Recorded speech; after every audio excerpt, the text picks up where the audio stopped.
നമസ്കാരം. ഞാൻ എത്രയോ വർഷം കൊണ്ട് മനസ്സിൽ ആദരവോടുകൂടി കേട്ട് പരിചയിച്ചിട്ടുള്ള ഒരു പേരാണ് VM ബിനു എന്ന സാർ. പക്ഷെ ഇന്നാണ് എനിക്ക് നേരിട്ട് കാണാനും സ്പർശിക്കാനും ഒരു ഭാഗ്യം കിട്ടിയത്. വിശുദ്ധ ഖുർആൻ പറയുന്നു, ജനങ്ങളിൽ ധാരാളം പേർക്കും നന്ദിയില്ല എന്ന്. അപ്പൊ ഞാൻ ആ ഗണത്തിൽ വരരുത് എന്ന് ആഗ്രഹിക്കുന്നുണ്ട്. ആദ്യം ഒരു നന്ദി. എന്നെ ഇന്ന് ഈ സ്റ്റേജിൽ എത്തിച്ചത്, ഈ പ്ലാറ്റ്ഫോമിൽ എത്തിച്ചത് ബിഗ് ബോസ് എന്ന് പറയുന്ന ഒരു വലിയ പ്ലാറ്റ്ഫോമാണ്. അന്ന് 2020 ബിഗ് ബോസിലൂടെ ലോക ജനങ്ങൾ മുഴുവൻ ആ ഷോയെ നെഞ്ചിലേറ്റി ലക്ഷക്കണക്കിന് കോടിക്കണക്കിന് പേര് എന്നെ സ്നേഹിച്ച് വോട്ട് ചെയ്തപ്പോൾ അന്ന് എനിക്ക് വേണ്ടി വോട്ട് ചെയ്ത് ആരെങ്കിലുമൊക്കെ ഇതിനകത്തുണ്ടാകും. ഇന്നുവരെ അവരോട് നന്ദി പറയാൻ എനിക്ക് അവസരം കിട്ടിയിട്ടില്ല. അവരോട് എൻ്റെ ഹൃദയം നിറഞ്ഞ നന്ദി രേഖപ്പെടുത്തുന്നു. പോകുന്ന വേദിയിലൊക്കെ ഞാൻ ഇത് പറയാറുണ്ട്. കാരണം അന്ന് കൊറോണ ആയതുകൊണ്ട് മീറ്റപ്പ് ഒന്നും നടന്നില്ല. അപ്പൊ അതൊക്കെ പോയി. വിശുദ്ധ ബൈബിൾ പറയുന്നു, യേശുദേവൻ പറയുന്നു, നിന്റെ ചുണ്ടുകളിൽ മാത്രമേ ഞാനുള്ളൂ, ഹൃദയം കൊണ്ട് നീ എന്നിൽ നിന്ന് എത്രയോ അകലെയാണ്. സിനിമാ ഫീൽഡിൽ നമ്മൾ നോക്കിയാൽ പലരും ചാൻസ് തരാം എന്ന് പറഞ്ഞുകൊണ്ട്, അല്ലെങ്കിൽ മോഹന വാഗ്ദാനങ്ങളും പ്രലോഭനങ്ങളും കൊണ്ട് നടക്കുകയുള്ളൂ. അതിൽ മിക്കവാറും പലരും ഈ പറഞ്ഞ വാക്ക് പാലിക്കാറേ ഇല്ല. വളരെ കുറച്ചു പേർ മാത്രമാണ് അത് കൃത്യമായി പാലിക്കുന്നത്. ആ പാലിക്കുന്ന വളരെ കുറച്ചു പേരിൽ ഒരാള് ബിസ്മത്ത് ആയതുകൊണ്ടാണ് തിരുവനന്തപുരത്ത് നിന്ന് ഞാൻ ഇന്നലെ ഇവിടെ എത്തിയിട്ട് ഇന്ന് ഉച്ചയ്ക്ക് ജനശതാബ്ദിയിൽ തിരിച്ചു പോകണം. അപ്പൊ ബിസ്മത്ത് കുരുവിപ്പാപ്പ എന്ന് പറയുന്ന സിനിമ റിലീസ് ചെയ്തു. അദ്ദേഹം ഞങ്ങൾ ബന്ധപ്പെട്ടു. എറണാകുളത്ത് ഇതിന്റെ പ്രൊമോഷന് വേണ്ടി ഞാൻ ആടുപോലെ പണിയെടുത്തു, ഒത്തിരി കാര്യങ്ങൾ ചെയ്തു. നല്ല ആ സിനിമ കണ്ടു. ഒരു കുട്ടിയെ വെച്ചെടുത്ത വളരെ കിടിലം, വളരെ ഹൃദയസ്പർശിയായിട്ടുള്ള ഉഗ്രനൊരു സിനിമയായിരുന്നു കുരുവിപ്പാപ്പ. അന്ന് ബിസ്മത്ത് എന്നോടൊരു വാക്ക് പറഞ്ഞു, 2 വർഷമായി, ഞാൻ ഇനി അടുത്ത് എപ്പോഴെങ്കിലും ചെയ്യുകയാണെങ്കിൽ ഡോക്ടറിനെ ഉറപ്പായിട്ട് വിളിക്കും, ഒരു വേഷം തരും എന്ന്.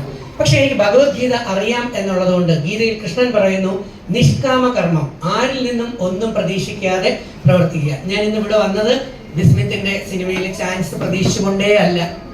അതുകൊണ്ട് എനിക്ക് ചാൻസ് ഉണ്ടെങ്കിലും ഇല്ലെങ്കിലും അതെന്റെ ഒരു വിഷയമേ അല്ല.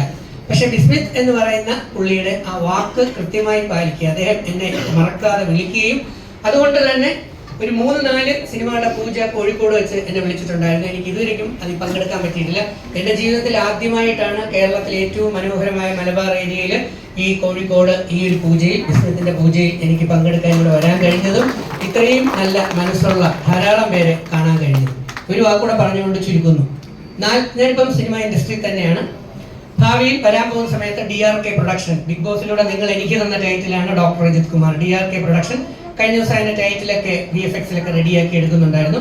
സമീപ ഭാവിയിൽ ഒരു പ്രൊഡക്ഷൻ ഹൗസിലോട്ട് കയറണം എന്നുള്ള ആഗ്രഹം എൻ്റെ മനസ്സിലുണ്ട്. ഞാനിപ്പോൾ 32ാമത്തെ സിനിമയാണ് പാലക്കാട് ചെയ്തുകൊണ്ടിരിക്കുന്നത്. 9-10 സിനിമയോളം റിലീസ് ചെയ്തു. 20 എണ്ണോളം റിലീസ് ആവാനിരിക്കുന്നു. ഞാനും സന്തോഷിച്ചേട്ടനോട് ചെയ്ത ദി റിയൽ കേരള സ്റ്റോറി, അതിനകത്ത് പള്ളിയിലച്ഛനല്ലായിരുന്നു. അപ്പോൾ അങ്ങനെ നടന്നു വരുന്നുണ്ട്.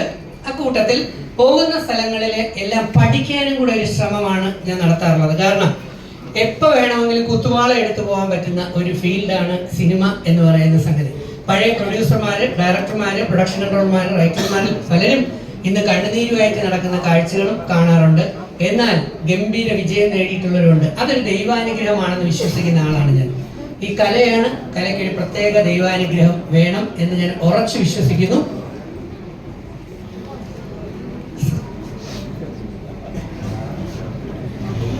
ഞാൻ ഈ പറഞ്ഞു വന്നത് പ്രൊഡക്ഷൻ സൈഡിന്റെ ഒരു കാര്യം കൂടെ പറയാൻ വേണ്ടിയായിരുന്നു.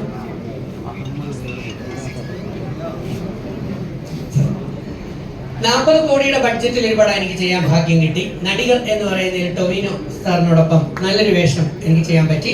പക്ഷേ 40 ലക്ഷം പോലും കളക്ട് ചെയ്തോ എന്ന് എനിക്കറിയില്ല. 40 കോടിയിൽ നിന്ന് 4 കോടിയുടെ പടത്തിൽ എനിക്കൊരു വില്ലൻ വേഷം ചെയ്യാൻ കഴിഞ്ഞു. ബിഗ് ബോസ് കഴിഞ്ഞു വന്നപ്പോൾ ഈശോ എന്ന് പറയുന്ന സിനിമയിൽ ജയസൂര്യ സാറിന്റെ വില്ലനായിട്ട് എനിക്കൊരു വേഷം ചെയ്യാൻ പറ്റി.